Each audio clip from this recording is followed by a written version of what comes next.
ఈ బిజినెస్ ఏదైనా మీ ఊర్లో ప్రమోషన్ చేయాలంటే అది సుమన్ టీవీతోనే సాధ్యం. ఇప్పుడే సంప్రదించండి. అందరికీ నమస్కారం. Welcome to Suman TV. ఈ రోజు మనం చంద్రంపాలెం మధురవాడ దగ్గర జాతర గట్టు వద్ద ఉన్న ఆంజనేయ అలాగే సాయిబాబా సహిత శ్రీ దుర్గాలమ్మ అమ్మవారి గుడికి విచ్చేసాం. మరి ముఖ్యంగా ఈ గుడి తాలూకా వివరాలు అలాగే గుడికి వచ్చిన విశేషాలు, పూజలు మరియు ప్రత్యేకతల గురించి ఇక్కడ ఉన్నటువంటి పూజారి గారిని అడిగి తెలుసుకుందాం.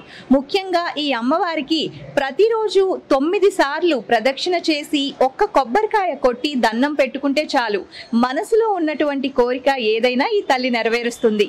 అలాగే వచ్చే ఆషాఢ మాసం 19వ తేదీన అమ్మవారిని వివిధ రకాల కాయగూరలతో శాకాంబరి అమ్మవారి అవతారంగా మనం చూడొచ్చు. మరి ఈ రోజు జాతర గట్టు వద్ద ఉన్న శ్రీ చంద్రంపాలెంలోని దుర్గాలమ్మ అమ్మవారి గుడి వద్ద ప్రధాన అర్చకులు శ్రీ హరిప్రసాద్ శర్మ గారు మనతో పాటు ఉన్నారు. మరి వారిని అడిగి గుడి తాలూకా ప్రత్యేకతల గురించి మరిన్ని విషయాలు కనుక్కుందాం. నమస్తే అండి. నమస్తే. మరి అమ్మవారి గురించి ప్రత్యేకతలు ఏంటో మా సుమన్ టీవీ ప్రేక్షకులందరికీ తెలియజేయండి. ఓం రేంగారాసన గర్భితాంశకాం సౌక్లీం కలాం బిభ్రదేం సౌవర్ణాం వరదారణీం వరసుదాం ధౌతాంత్రోజ్వలాం వందే పుస్తకపాశమంకుశధరాం స్రగ్భూషితాముజ్వలాం త్వాం గౌరీం త్రిపురాం పరాత్పరకలాం శ్రీచక్ర సంచారిణీం. ఈ దేవాలయం ప్రత్యేకించి సమస్తమైన గ్రహ దోషాలు, గృహ దోషాలు, వాస్తు దోషాలు, ఏ దోషాలున్నా పరిహారం అవ్వాలంటే ఈ అమ్మవారిని ఆరాధన చేయాలి.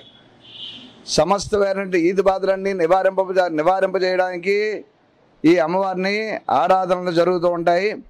అమ్మవారికి ఎప్పుడు కూడా నిత్యార్చనలు, ఆరాధనలు, అదేవిధంగా మహాభోగాలు, బాలభోగాలు ఇవన్నీ నిర్వహిస్తూ ఈ కార్యక్రమాలన్నీ కూడాను ప్రతిరోజు కూడాను సుప్రభాత సేవ నుంచి కూడాను మళ్ళీ సాయంకాలం పౌలింపు సేవ వరకు కూడా ఈ కార్యక్రమాలు నిర్వహిస్తూ ఉంటాం. ప్రతిరోజు కూడా కుంకుమార్చనలు ఉంటాయి. సమయం నిర్ణయం ఉంటుంది. ఉదయం 9 గంటల నుంచి 10 గంటల వరకు కుంకుమార్చనలు జరుగుతాయి భక్తుల తాలూకా కోరిక మేరకు.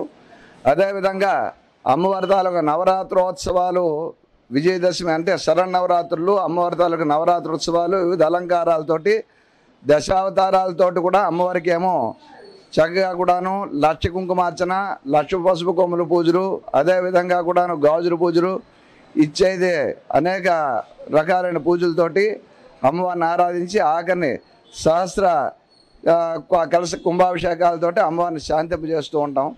అదేవిధంగా కూడా అమ్మవారి తాలూకా ఆషాఢ మాసంలో ఆషాఢసారి శాకాంబరి అలంకారంగాను అమ్మవారికి ఏమో ప్రత్యేక అర్చనలు, ప్రత్యేక పర్వదినాల్లో ప్రత్యేక అర్చనలు, ప్రత్యేక పూజలు ఉంటాయి.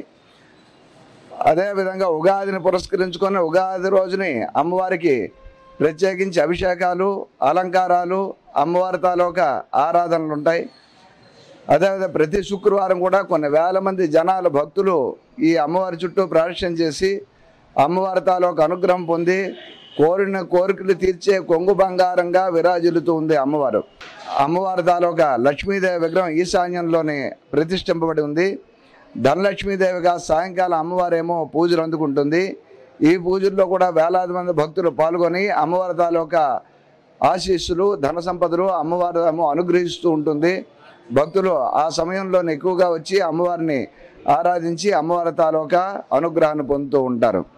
ఈ విధంగా అమ్మవారి తాలూకా అభిషేకాలు ప్రతి శుక్రవారం సాయంకాలం, శీతాకాలం, వేసవకాలం కొంచెం ఒక పావు గంట, అరగంట అటు ఇటు సమయం మారుతుంది తప్ప ప్రతిరోజు ప్రతి శుక్రవారం సాయంకాలం అమ్మవారికి అభిషేకాది కార్యక్రమాలు నిర్వహింపబడతాయి. ఇందులోని సుగంధ ద్రవ్య జలాభిషేకాలు, పంచామృతాలతో అమ్మవారిని అభిషేకించి అమ్మవారికి ఏమో ప్రత్యేక అలంకారం చేసిన తర్వాత అమ్మవారికి 9 గంటల తదుపరి అమ్మవారి దివ్య దర్శనాలని ప్రత్యేకించి మళ్ళీ దర్శనాలకు వస్తారు భక్తులు.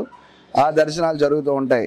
ఈ విధంగా అమ్మవారి తాలూకా అనుగ్రహంతో, కమిటీ వాళ్ళ తాలూకా సహాయ సహకారాలతోటి, భక్తుల తాలూకా సహాయ సహకారాలతోటి ఈ దేవాలయం దినదిన అభివృద్ధి చెంది సకల కళ్యాణ శోభమే.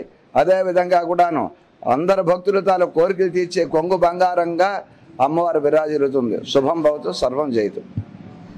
ధన్యవాదాలు గురువు గారు. చాలా చక్కగా మరి దుర్గాలమ్మ అమ్మవారి గురించి ఎంతో చక్కగా వివరించి తెలియజేశారు. అలాగే మరి ప్రతి శుక్రవారం ఇక్కడ అమ్మవారికి పంచామృత అభిషేకాలు జరుగుతూ ఉంటాయి.